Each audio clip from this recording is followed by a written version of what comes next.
Well, the F-35, it is the world's most dominant stealth fighter jet. The F-35 can fly at speeds as high as Mach 1.6. It carried an internal payload of 4 weapons, all without compromising its stealth. But it is not the F-35's firepower that sets it apart. It is the F-35's computing power. They are known as quarterbacks in the sky, or a computer that can fly. So why is the F-35 in the news right now? Because the Pentagon is temporarily stopping deliveries of the fighter jet. Why? Because of a part from China. Why is this part? And what is this part? It is an alloy used in magnets, used in the jet's engines. While Lockheed Martin builds an overall aircraft, the turbo machine is produced by Honeywell. The Pentagon has raised this as an issue of concern, but it says that the part does not pose a security threat. This is what the Defense Department had to say, and I have the statement with me here, and I'm quoting, "We have confirmed that the magnet does not transmit information or harm the integrity of the aircraft, and there are no performance, quality, safety, or security risks associated with the issue, and flight operations for the F-35 in service fleet will continue as normal." This is Ras Goemer, who's the spokesperson of the U.S. Defense Department. Now, the F-35 is flown by the U.S. Air Force, the U.S. Navy, and the Marine Corps. It is also used in 10 other countries. So, while safety is not an issue, the bigger question is, how did a part from China enter the F-35 jet? U.S. procurement laws prohibit sourcing supplies for military equipment from foreign adversaries. This means that this part violates the federal defense acquisition rules.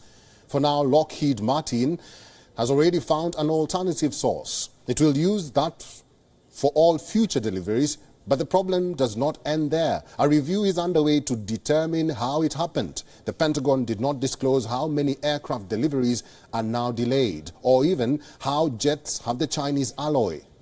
The other question is, how will this delay future deliveries or feature deliveries? Lockheed Martin is scheduled to deliver up to 153 F-35s in 2022. Until now, it has delivered only 88. As for China, it has called Washington's reaction xenophobia. It says by halting the supplies, U.S. is putting itself at greater risk. Beijing says U.S. still depends on the country for rare earth elements and has struggled to find alternate supply chains to replace it.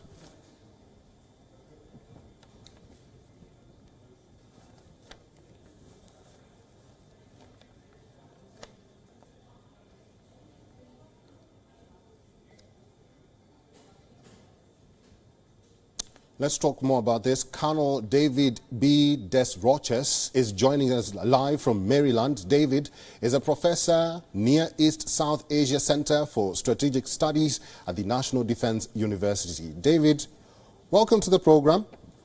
Thank you. How will this discovery affect flight operations in the future, despite the Defense Department saying that the F-35 in-service fleet will continue as normal?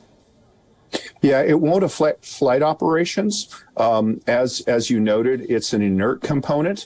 When you look at the hierarchy of risk from having a foreign part in a jet, at the top is software, then you have communications and chips, and at the bottom you have inert substances like metals and ceramic components. Those are relatively not of concern. So if it was software, obviously, then there's the potential for the Chinese to flip a switch and the airplane to fall from the sky. This isn't there. And quite frankly, it's not really an issue of security.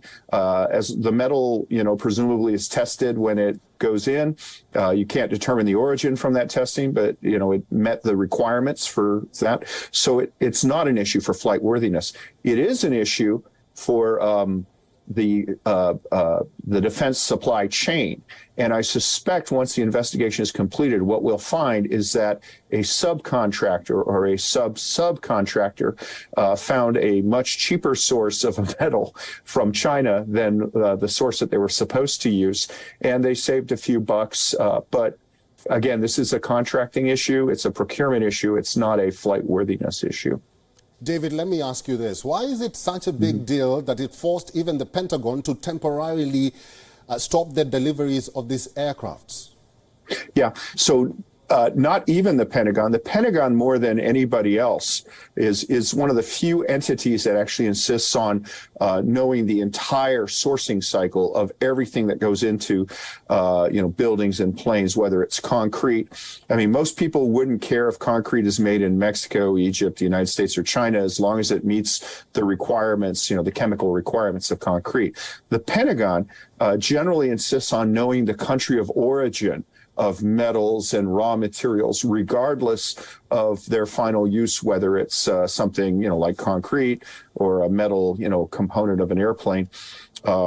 Again, it's a big issue if you're dealing with software, with chips, things that can be manipulated, that can be covert information gatherers.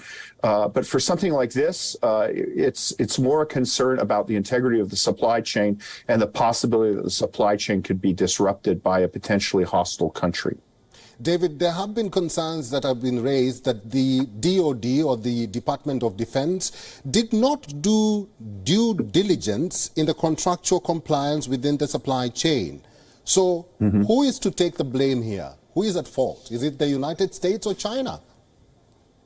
Well, we don't know the level of Chinese involvement, so right now it's premature to say China did anything wrong. My guess, I always look for, first incompetence, then greed, then evil. My guess is that when all is said and known, there will be a subcontractor who had the choice between paying $40 for metal from the United States or Canada or India or another friendly country, or spending $20 for metal from China, took the cheap Chinese metal, billed the United States government for the more expensive metal, and pocketed it. That's my suspicion.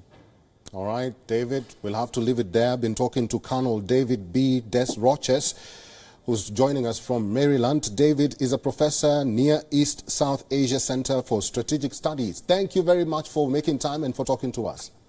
It's an honor. WION is now available in your country. Download the app now and get all the news on the move.